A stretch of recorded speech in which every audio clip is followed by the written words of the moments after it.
안녕하십니까. 5월 13일 화요일 말씀 묵상 함께 시작하겠습니다. 오늘도 말씀으로 하루를 시작하시는 귀한 성도님들의 가정과 생업 가운데 주님의 능력이 충만하게 임하시기를 간절히 기도합니다. 오늘 본문은 창세기 6장 1절에서부터 12절까지 말씀이고요. 읽으실 말씀은 역대상 29장입니다. 오늘 말씀은 노아를 준비시키시는 하나님의 모습을 볼 수 있는데요. 이것을 통해서 우리가 이 세상에서 어떤 삶을 살아가야 되는가에 대한 아주 기본적인 것을 다시 한번 확인할 수 있었으면 좋겠습니다. 그럼 먼저 말씀 보시겠습니다.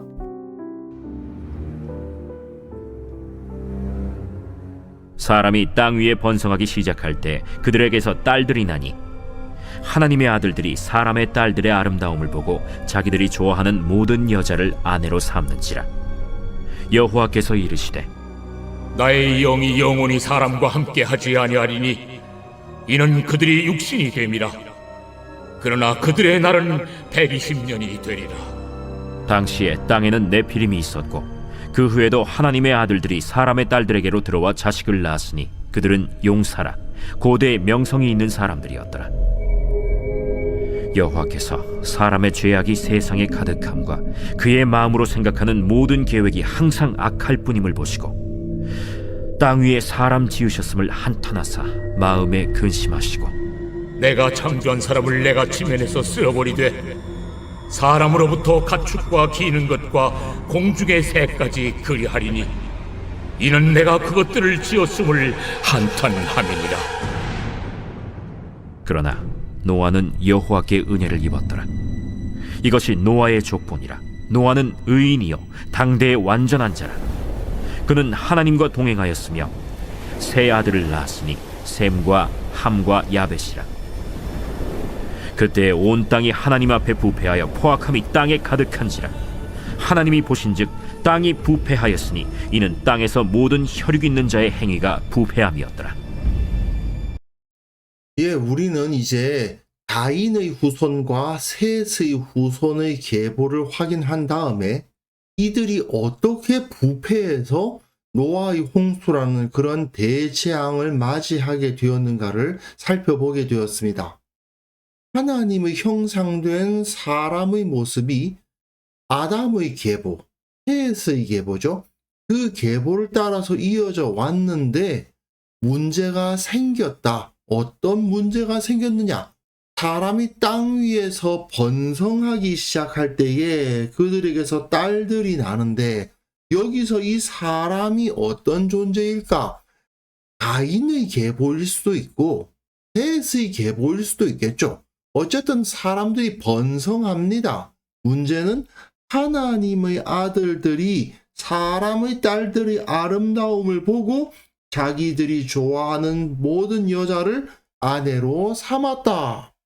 여기서 어떤 이들은 이 하나님의 아들들을 천사와도 같은 신적 존재가 아니겠느냐라고 해석하시는 분들도 있습니다만은 창세기의 흐름이나 신학적인 어떤 틀을 따져가지고 생각을 해보면 가장 쉽게 적용될 수 있는 해석은 이 하나님의 아들들이 셋의 후손, 그러니까 하나님을 예배하고 하나님 앞에서 바르게 살아가던 그 전통 가운데 있던 사람들이라고 보는 것이 가장 쉬운 해석입니다. 그리고 사람의 딸들이라면 아무래도 가인의 계통에 의해서 악한 자들, 하나님을 섬기지 않는 자들의 딸들을 의미하는 것이라고 보는 것이 가장 좋겠죠. 그런데 문제는 하나님을 섬기는 자들의 아들들이 그렇지 않은 자들의 딸들의 아름다움을 보고 서로 혼합이 이루어지기 시작합니다. 결국은 믿음의 계보가 제대로 이어지지 않는 상황이 벌어지더라 하는 것입니다. 근데 이게요, 사실은 민수기에 이스라엘 백성들이 시딤에서 모압 여자들과 음행함으로 말미암아 바알불에 가담하고 결국 하나님께서 이스라엘에게 연병을 내리신 그 사건을 떠올리게 하는 모습입니다. 모세가 지금 이스라엘에게 창세기의 이야기를 들려주고 있는 셈이잖아요. 왜 이런 이야기를 하겠어요? 결국 이스라엘 백성들이 얼마 전에 자기들이 범죄함으로 말미암아, 어떤 범죄입니까? 모압 여자들과 음행하는 범죄였죠. 그 범죄로 말미암아 엄청나게 많은 사람들이 그 바알부올 사건에 의해서 연병으로 죽임을 당하거든요. 이것과 이 노아의 홍수 사건은 상당히 비슷한 점이 있는 겁니다. 하나님의 백성들이 자기들 안에서 그 거룩함을 지키지 못하고 사람의 딸들이 예뻐 보이니까 그들을 아내로 삼았다가 큰 문제가 생겼다 하는 것을 여기서 떠올리게 하는 거죠. 여호와께서 이르시되 나의 영이 영원히 사람과 함께하지 아니할 것이다. 이는 그들이 육신이 됨이라. 이젠 더 이상 하나님의 영이 사람과 함께하지 않으시는 시대가 시작되고 만 것입니다. 하나님의 영이 그들과 함께 하시면 그들을 지켜주시고 그들을 보호하시는 것인데, 하나님은 이제 120년만 그들을 지켜주실 거예요. 이걸 두 가지로 해석할 수 있는데, 첫 번째 해석은 이 120년이란 하나님께서 이런 결심을 하시고 120년 후에 노아의 홍수를 일으키셨다라는 해석이고요. 또 하나는 이렇게 사람들이 부패함으로 말미암아 이들의 수명의 최고점을 120세로 잡으셨다라는 것으로 해석하는 경우도 있습니다. 아무래도 첫 번째 해석, 그러니까 노아의 홍수까지 120년 동안 더 참으셨다라는 해석이 조금 더 설득력이 있기는 합니다. 물론 이것이 사람의 수명을 이렇게 정하셨다라는 것으로 해석하는 것도 완전히 틀렸다고 보기는 좀 어렵긴 해요. 어쨌든 그러므로 말미암아 당시 땅에는 네피림이 있었다. 이건 거인족을 말하는 거거든요. 그 후에도 하나님의 아들들이 사람의 딸들에게로 들어와 자식을 낳았으니 이 범죄를 했다는 의미예요. 영적인 혼합을 일으켰다는 얘기거든요. 그러니까 그들은 용사라, 고대의 명성이 있는 사람들이었더라. 용사, 고대의 명성이 있는 사람들, 이거 좋은 거 아니야? 그렇게 생각하실 분도 계실 수 있지만 결국 이런 사람들은 다른 사람들을 억압하는 자들이에요. 왕 같은 자들.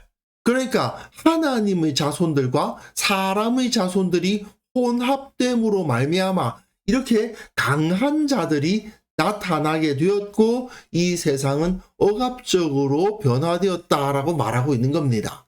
자, 창세기 처음 시작할 때부터 제가 말씀을 드린 건데, 창세기를 읽을 때에는 이 이야기를 지금 모세가 가나안 침공을 눈앞에 둔 이스라엘 백성들에게 하고 있는 것이라는 사실을 기억해야 된다고 말씀을 드렸어요. 왜 이런 이야기가 있느냐? 사실 가나안 족속들 중에서는 몸집이 큰 아낙 자손들이 있었거든요. 그것 때문에 40년 전에 12정상군들이 저들은 다 몸집이 크고 우리는 저들을 도무지 못 이긴다. 우리는 저보다 메뚜기더라. 뭐 그런 소리 한 거 아닙니까? 이제 모세는 여호수아가 저 가나안 땅으로 이 이스라엘을 이끌고 들어갈 텐데 저들이 어떻게 저렇게 큰 자들이 생겨나게 되었느냐? 하나님의 아들들이 사람의 딸들과 혼합되는 범죄로 말미암아 너희들 시딤에서 바알부올 사건 기억하지? 너희가 저 악한 모압 여자들과 함께 섞임으로 인해서 어떤 일이 벌어졌어? 그 죄악의 결과로 말미암아 저 큰 녀석들이 있는 거야. 그러나 너희는 두려워할 필요가 없다. 너희는 하나님께서 너희와 함께 하실 것이니 능히 이길 것이다. 그런 이야기를 하려다 보니까 이런 이야기가 섞여 있는 거죠. 그러면서 이제 모세는 노아를 제시하려는데 노아가 어떤 환경에서 나타나는가를 설명하는 거죠. 사람의 죄악이 세상에 가득하고 그의 마음으로 생각하는 모든 계획이 항상 악하다 보니까 땅 위에 사람 지으셨음을 한탄하사 마음에 근심하시고 이르시되 내가 창조한 사람을 내가 지면에서 쓸어버리되 사람으로부터 가축과 기는 것과 공중의 새까지 그리하리니 하나님께서 이 땅에 그 죄악이 가득한 것을 보시고 이것들을 전부 다 쓸어버리겠다라고 말씀하시지 않습니까? 노아의 시대에는 하나님께서 홍수로 이들을 쓸어버리셨어요. 지금 모세 당시에 이스라엘 백성들은 어떤 존재입니까? 저 가나안 칠족속들로 인해서 죄악이 가득 차버린 저 땅을 이스라엘 백성들이 쳐들어가서 그곳을 쓸어버릴 거예요. 그러면서 어떻게 합니까? 사람과 가축과 기는 것과 공중의 새까지 다 진멸하죠. 특별히 여리고성 같은 경우에는 완전히 다 진멸하라는 명령이 주어지지 않았습니까? 바로 이스라엘이 그 일을 해야 되는 거예요. 그런데 이것을요, 가나안 족속에게 적용하면 이스라엘이 저들을 쓸어버리는 홍수와도 같은 존재로 세움받았음을 깨닫게 하는 부분인데, 또 이걸 반대로 뒤집어서 만약에 이스라엘이 하나님 앞에서 범죄하면 어떻게 되는가를 떠올리게 하는 부분이기도 하죠. 이스라엘이 금송아지를 숭배했을 때 하나님께서 어떻게 하셨습니까? 모세에게 내가 저들 전부 다 싹 쓸어서 죽여버리고 너로부터 다시 시작하겠다. 그렇게 말씀하신 분 아닙니까? 가데스 바네아에서 우리는 전부 다 메뚜기야 뭐 이렇게 했을 때 하나님께서 나타나셔서 저들을 싹 죽여버리고 다시 시작한다고 막 하신 분이 바로 하나님이십니다. 물론 그때마다 모세가 하나님 앞에 납작 엎드려 가지고 그 문제를 해결했습니다마는 노아의 시대에는 하나님께서 실제로 그렇게 행하셨던 거죠. 이는 내가 그것들을 지었음을 한탄함이니라. 실제로 금송아지 숭배했을 때 가데스 바네아에서 하나님께서 이스라엘을 애굽에서 이끌어내신 것을 한탄하신 거잖아요. 그러니까 모조리 다 죽여버리겠다고 하신 거 아닙니까? 결국은 이러한 경고가 동일하게 주어져 있는 거예요. 노아의 홍수 이야기를 하면서 모세는 이스라엘 너희들 이방 족속과 통혼하고 이방인들이 신을 섬기고 이방인들이 문화를 따라서 살아서 타락하게 되면 어떻게 되는지 알겠지? 이렇게 되는 거야. 완전히 망해서 죄악이 가득하게 되면 너희가 지금 쳐들어가서 심판할 저 가나안 족속들처럼 너희들도 되는 거야. 이 경고를 하는 거죠. 그러나 노아는 여호와께 은혜를 입었더라. 너희는 어떤 존재냐? 여호와께 은혜를 입은 존재다 이거죠. 우리 이스라엘은 여호와 하나님으로부터 은혜를 입은 자들이며 의인이었고 당대의 완전한 자였고 하나님과 동행하는 자였다. 너희들 가운데 저 성막에 하나님의 임재가 있지 않느냐 이거죠. 그러니까 너희들은 노아와 같이 의인이요 완전한 자요 하나님과 동행하는 자이기 때문에 하나님께서 세상을 심판하는 도구로 저 가나안 땅을 심판하는 도구로 너희를 사용하실 것이다. 이렇게 선언하시는 겁니다. 그래서 셈과 함과 야벳을 낳았고 그때에 온 땅이 하나님 앞에 부패하여 포악함이 땅에 가득했고 하나님이 보시즉 땅이 부패하였으니 이는 땅에 있는 모든 혈육 있는 자의 행위가 부패함이었더라. 이렇게 땅이 부패했다는 이야기로 끝나죠. 가운데 노아 이야기가 있고 또 그 전에 이렇게 땅이 부패했다는 이야기가 나오지 않습니까? 땅이 부패했다는 이야기들 사이에 노아와 그 가족에 대한 이야기가 제시됨으로써 이렇게 완전히 썩어버린 땅 가운데, 완전히 부패한 땅 가운데 이들 노아의 가족들은 의인으로서 서 있었다. 그렇다면 이스라엘은 어떤 존재냐? 세상이 다 하나님을 믿지 않고 다 하나님을 배역하며 죄를 짓고 부패한 상황에 있지만 우리는 하나님과 동행하며 의인으로서 서는 하나님의 은혜 받은 자답게 서 있어야 되지 않겠느냐?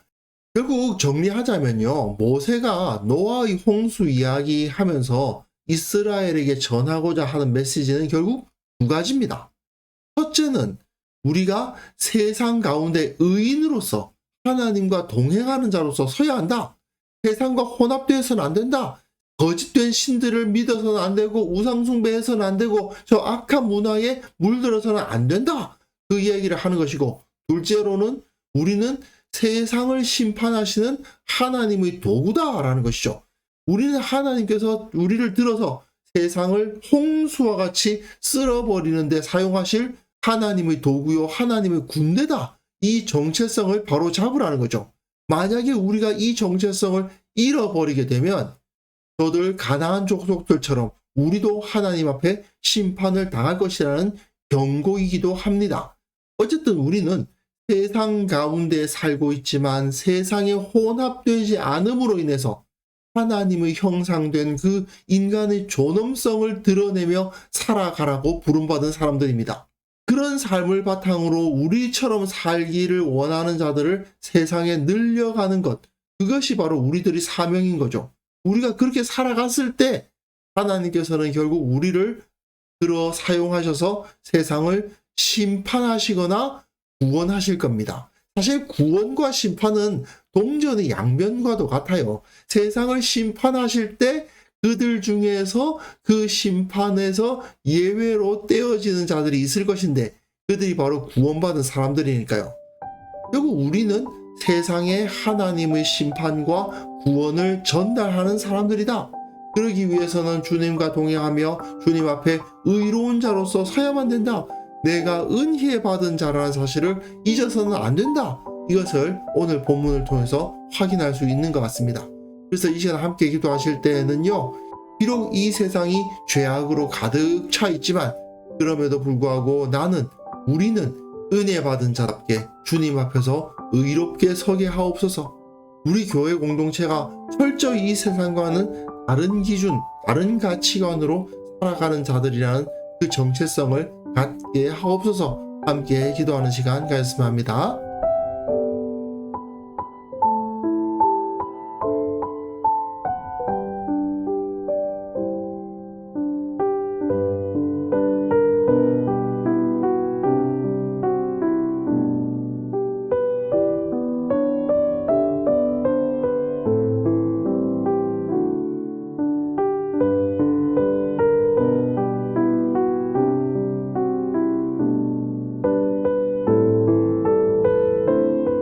하나님 아버지, 우리가 이 죄악으로 물든 세상을 살아가고 있지만 주님 안에서 은혜 받은 자답게, 의로운 자답게, 주님과 동행하는 자답게 살아갈 수 있도록 도와주옵소서. 늘 말씀과 기도로 무장되게 하시고 세상과 다른 삶을 살아가는 것을 두려워하지 않는 자들 되게 하여 주옵소서. 우리 교회에 있는 모든 성도들, 세상과는 다른 기준으로 살아가는 자들이라는 그 정체성으로 똘똘 뭉치게 도와주시고 이 세상을 변화시킬 수 있는 주님의 도구로서 쓰임받게 하여 주옵소서. 한국 교회를 위해서 기도합니다.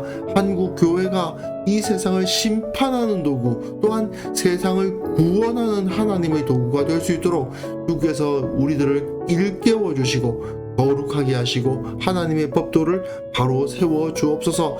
실제로 노아가 세상이 모두 다 부패했음에도 불구하고 홀로 주님 앞에서 의로운 자로서의 위치를 지켰던 것처럼 우리도 마찬가지로 아무리 악한 문화가 가득하다 하더라도 우리는 주님 앞에서 거룩하게 살겠노라 결단하는 자들 되게 하여 주옵소서. 오늘 하루 살아가는 그 모든 삶 가운데서 이런 구별된 삶을 실천하게 하옵소서. 그렇게 살아갔을 때 주께서 우리를 도우시고 우리와 함께 하시고 모든 것을 형통케 하신다는 것을 경험하는 하루가 되게 하여 주옵소서. 감사할 것이 넘쳐나게 하옵소서. 두려워할 것이 하나도 없다는 것을 깨닫는 하루가 되게 하여 주옵소서. 주께서 우리에게 영적으로 육적으로 강건한 복을 허락하여 주시고 그것을 통해서 주님과 함께 동행하며 주님을 찬양하는 하루가 되게 하여 주옵소서. 감사드리옵고 예수님의 이름으로 기도합니다. 아멘.